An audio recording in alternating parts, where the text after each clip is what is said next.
Pour aller à la terrasse ou pour passer d'un étage à un autre, il nous faut gravir des marches. La croissance dans le salut de Dieu consiste, elle aussi, en une progression ascendante dans notre pèlerinage spirituel avec le Seigneur Jésus-Christ. Après avoir franchi le premier degré, il s'agit d'emprunter une marche après l'autre. Parfois, les enfants aiment sauter de la première à la troisième marche. Bien souvent, ils glissent, tombent, et il arrive qu'ils se fassent mal. Il en va de même dans notre ascension vers les hauteurs du salut. Le tout premier degré, c'est notre nouvelle naissance, lorsque nous recevons le Seigneur Jésus-Christ comme notre sauveur personnel. Ensuite, l'Esprit Saint nous montre le degré suivant.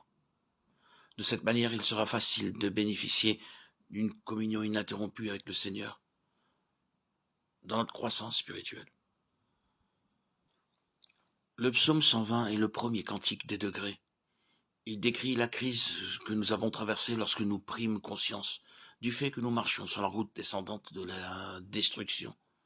C'est à l'Éternel que dans ma détresse j'ai crié, et il m'a répondu.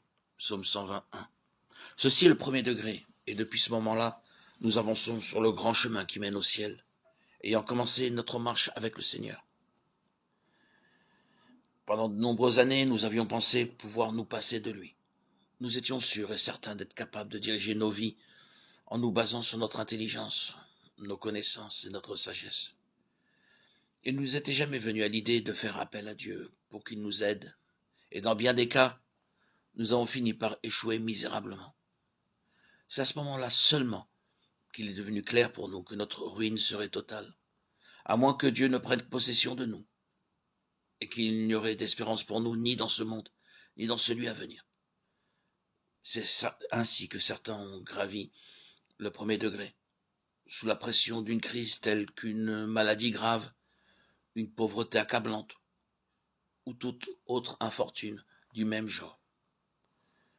Alors que personne d'autre n'est en mesure de les aider, peut-être ont-ils fait l'expérience d'une déception écrasante, dans la vie privée ou publique, alors que tout réconfort humain faisait défaut.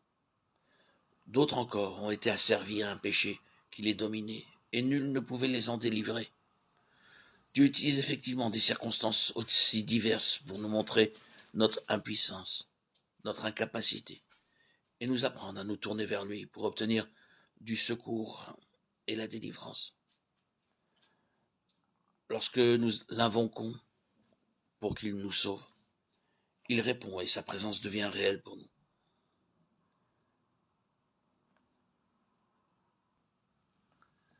C'est à l'Éternel que dans ma détresse, j'ai crié, et il m'a répondu.